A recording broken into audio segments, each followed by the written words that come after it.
Hello friends, welcome to my channel pharma dictionary. आज की class में मैं आप सबके साथ डिस्कस करूंगी एंडोक्राइन ग्लैंड्स। एंडोक्राइन ग्लैंड्स क्या होता है? ये बहुत सारी ग्लैंड से बनी होती है, ठीक है। और ग्लैंड्स को हम हिंदी में ग्रंथि भी बोलते हैं। ग्लैंड्स क्या है? एक सेक्रेटरी हार्मोन से जो ऑर्गन है जो सिक्रीट करते रहते हैं कुछ ना कुछ।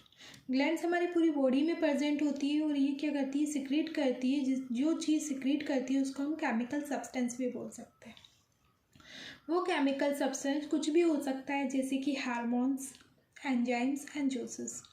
हमारी बॉडी में 2 टाइप्स ऑफ ग्लैंड्स प्रेजेंट होती है। फर्स्ट होती है एंडोक्राइन ग्लैंड्स एंड सेकंड होती है एक्सोक्राइन ग्लैंड्स।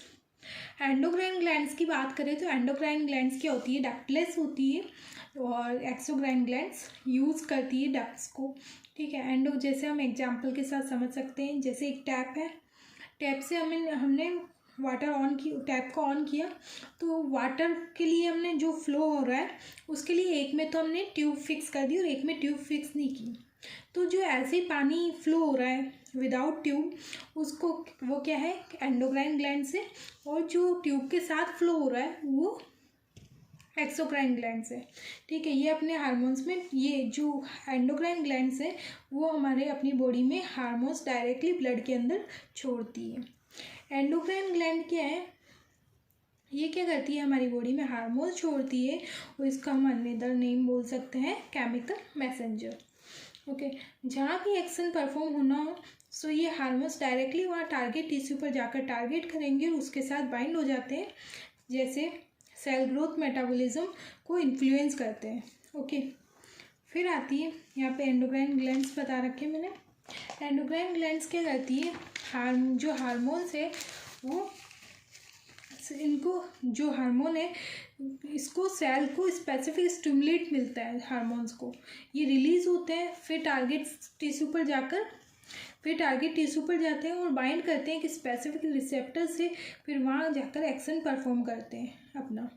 और जब तक अपना एक्शन परफॉर्म नहीं करते तब तक ये रेगुलर स्टिमुलेट्स होते रहते हैं, मतलब निकलते रहते हैं वहाँ से, ओके। जो रेगुलर, जब तक इनका काम ख़त्म नहीं होता तब तक ये रेगुलर रिलीज होते रहते हैं, उसी को हम बोलते हैं पॉजिटिव फीडबैक ऑर्गेनिज्म। अगर जैसे ही हमारा एक्शन परफॉर्म कंप्लीट हो जाता है तो उसको वापस एक्शन रिवर्स होता है, उसी को हम बोलते हैं नेगेटिव फीडबैक मैकेनिज्म। सो ये पॉजिटिव फीडबैक मैकेनिज्म और नेगेटिव फीडबैक मैकेनिज्म होता क्या है वो डिस्कस करेंगे, ठीक।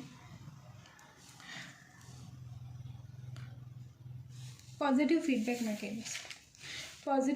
फीडबैक मैकेनिज्म नाम से ही पता चल रहा है, जब तक अपना एक्शन कंप्लीट नहीं हो रहा तब तक हार्मोन्स का रिलीज होते रहना, उसी को हम बोलते हैं पॉजिटिव फीडबैक मैकेनिज्म। और जैसे ही हमारा काम कंप्लीट हो जाता है और एक्शन रिवर्स होता है, उसी को हम बोलते हैं नेगेटिव फीडबैक मैकेनिज्म।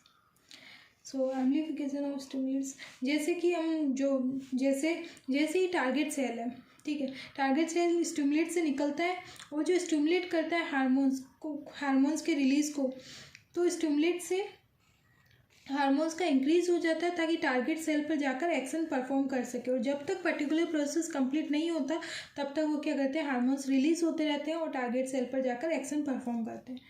उसके बाद क्या होता है? जैसे एक्शन कंप्लीट, वहाँ से कंप्लीट होने के बाद क्या होता है? एक्शन रिवर्स होता है और जो स्टिमुलेट होता है या इनहेबिट होता है ये स्लो कर देते हैं या स्टॉप कर देते हैं अपने जो रिलीज हो रहे हैं उसको, हार्मोन्स को। तब हार्मोन्स का सिक्रेशन बंद हो जाता है, इसको हम बोलते हैं नेगेटिव फीडबैक मैकेनिज्म। तो ऐसा क्यों होता है? क्योंकि हमारी बॉडी क्या करती है? बैलेंस परफॉर्म करती है, बैलेंस, या फिर हम बोल सकते हैं होम्योस्टैटिस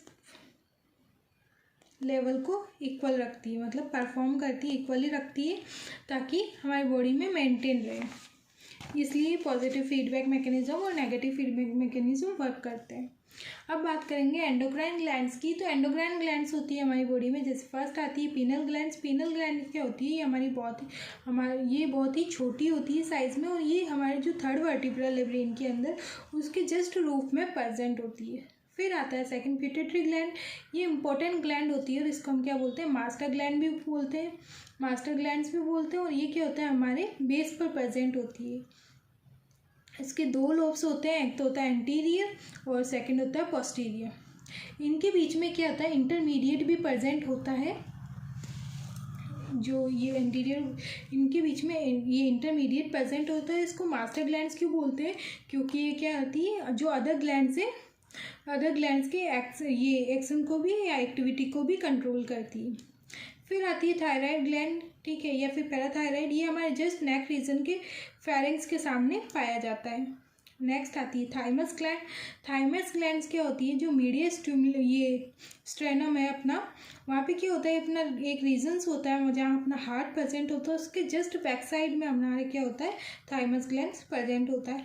एड्रिनल ग्लैंड हमारे बोथ किडनी के अपर पार्ट में प्रेजेंट होती है, दोनों साइड में। फिर आता है पैनक्रियास। पैनक्रियास क्या होता है, इसमें सेल्स प्रेजेंट होते हैं, जैसे पैनक्रियाटिक आइसलेट्स होते हैं जो हार्मोन को रिलीज करते हैं, और ये जस्ट पेट के पीछे की साइड में प्रेजेंट होता है। ओवरीज होती है, ओवरीज इन फीमेल्स, इसमें 2 ओवरीज होती है, और ये टेस्टिस इन मेल, इसमें 2 टेस्टिस होती है। Okay, thank you.